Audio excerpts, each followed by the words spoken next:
आरोप केलेले आहेत बोगस मतदानासंदर्भात आणि त्यांनी शिर्डी मतदारसंघाचा देखील उल्लेख त्यात केलेला आहे. तर दुसरीकडे बाळासाहेब थोरात जे आहे त्यांनी देखील अशा संदर्भाचे आरोप केलेले आहेत संगमनेर आणि शिर्डी संदर्भात. कसं बघता या सगळ्या आरोपांना? कुठल्याही आमदाराला निवडणुकीला जाण्यापूर्वी मतदार याद्या उपलब्ध असतात.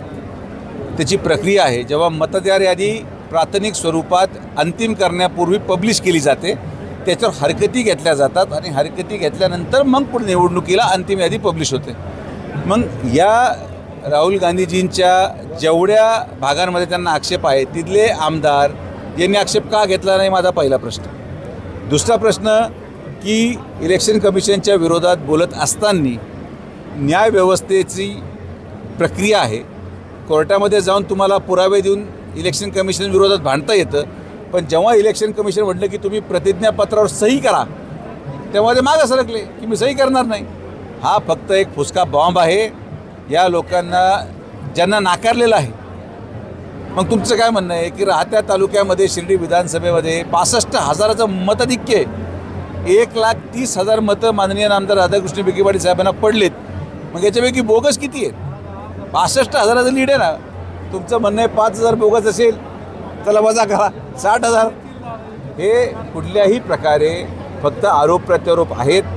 जनतेने काँग्रेस पक्ष आणि महाविकास आघाडीला पूर्णपणे निवडणुकीमध्ये नाकारलं आहे आणि म्हणून या नैराश्यातून हे झालेलं वक्तव्य आहे. दादा, पोरांबाळांवर मी टीका करत नाही असं बाळासाहेब थोरात म्हटलं. त्यांना मी विचारलं, तुम्ही 40 वर्षांचा हिशोब मागितला. त्यांनी सांगितलं की पुढचं कार्यकाळ फार आहे, जरा जपून जा. काय सल्ला द्यायला नाही, आता ते मोठे नेते आहेत, ते सल्ला देण्यासाठीच आहे.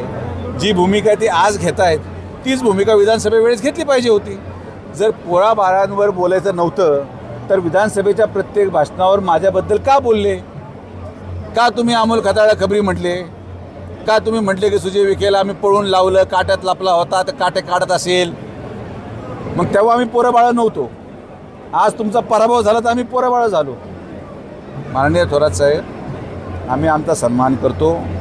आम्हाला पोराबाळं म्हणून म्हणण्याची चूक तुम्ही केली, म्हणून एका पोराबाळानेच तुमचा पराभव केला. मुलांमध्ये युवा शक्ती प्रचंड आहे.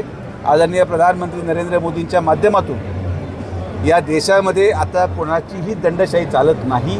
सर्वसामान्य माणूस आमदार होऊ शकतो, समजा सर्वांना तुरंत आमदार होऊ शकतो. हे कदाचित त्यांना पचत आजही नाही. आणि जो काही त्यांनी भविष्याच्या कालावधीचा विषय मांडला की काळ प्रदीर्घ आहे, आम्ही तर मान्य करायला तयार आहोत. आम्ही तर आमचं मागचे 40 वर्षे संघर्षात गेले, पुढचे 40 वर्ष आम्ही संघर्षच करत राहणार. कारण की जेव्हा आपण सर्वसामान्य माणसाच्या हितासाठी लढतो त्याच्या पदरी हे संघर्षच येतात. आणि ते संघर्ष आम्ही शेवटच्या श्वासापर्यंत करू आणि जी परिस्थिती सामोरे येईल त्या परिस्थितीला आम्ही हाताळण्यास समर्थ आहोत. प्रभावती बोगरेचं म्हणणं आहे की तुम्ही दमबाजी करत नाही असं म्हणताय, मात्र प्रत्येक भाषणात तुमची दमबाजी आहे. समोर तुम्ही दमबाजी करता, नंतरही मागूनही दमबाजी करा. No comments. नेक्स्ट. एकूण जर पाहिलं तर आगामी स्थानिक स्वराज्य संस्था जिल्हा परिषद यामध्ये तुम्ही संगमनेर विधानसभा मतदारसंघात काय तुमची भूमिका असणार आहे? आपण जे शब्द लोकांना दिले, जनतेचे प्रश्न सोडवणुकीची सुरुवात आपण केली. भोजापूर चारीचं पाणी आपण प्रत्येक गावामध्ये 30-40 वर्षानंतर पोचवलं. अनेक संगमनेर शहरातले प्रश्न आपण आता सोडवणुकीच्याकडे वाटचाल करत आहोत. तर एक रणनीती आहे आणि ती रणनीती मीडियापुढे आम्ही सांगू शकणार नाही, पण मला विश्वास आहे की जनता आमच्याबरोबर राहील आणि जिल्हा परिषद, पंचायत समिती आणि महानगरपालिकेमध्ये देखील आपल्याला अभूतपूर्व असं यश मिळेल. म्हणजे विधानसभेप्रमाणे स्थानिक स्वराज्य संस्थांच्या निवडणुकात देखील गनिमी कावा वापरला नाही. गनिमी कावा म्हणण्यापेक्षा जनता आजही त्यांच्याबरोबर नाही. जे लोक कदाचित त्यांच्या मिटिंगला जात असतील ते तिथं मिटिंग आल्यानंतर आम्हाला सांगतात की बाबा काळजी करू नका, आम्हाला जावं लागतं. हीच परिस्थिती विधानसभेत होती आणि हीच परिस्थिती तुम्हाला पुढे दिसेल. कार्यकर्त्यांशी बोलताना थोरात म्हणाले की पालकमंत्र्यांनी या संगमनेर तालुक्यासाठी काय केलं? केवळ दहशत निर्माण केली आणि उद्ध्वस्त केलं संगमनेर तालुका. हे त्यांचे भाषणं विधानसभेच्या वेळेस करून झालेले आहेत. माझी यांना विनंती आहे की भाषणामध्ये जरा बदल करा, कंटेंटमध्ये बदल करा. असं काहीतरी बोला जे लोकांना पटेल. हे तुम्ही विधानसभेला बोलून लोकांनी मताच्या रूपाने त्या मुद्द्याला खोडून काढलेला आहे. त्यामुळे आज तो चर्चेचा मुद्दा असू शकत नाही. आणि जर त्यांनी कंटेंट बदलला नाही तर मग जनता परत त्याला तोच निकाल लागणार जो विधानसभेला लागलेला आहे. बोगस मतदाराचा जो अपप्रचार किंवा नेगेटिव्ह सेट केलं जात आहे त्या संदर्भात पुढची रणनीती काय राहील?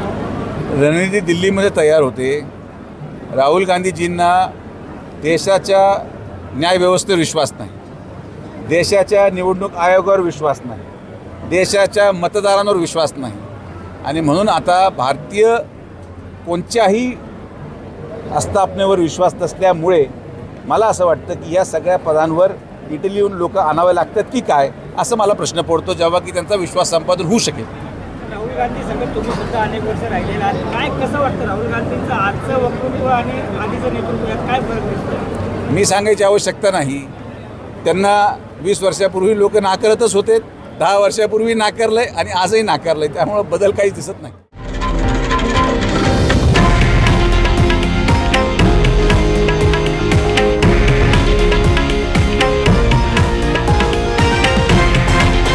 हे आहे देशातील नंबर 1 न्यूज नेटवर्क आणि आपण पाहत आहात TV9 मराठी, एकमेव.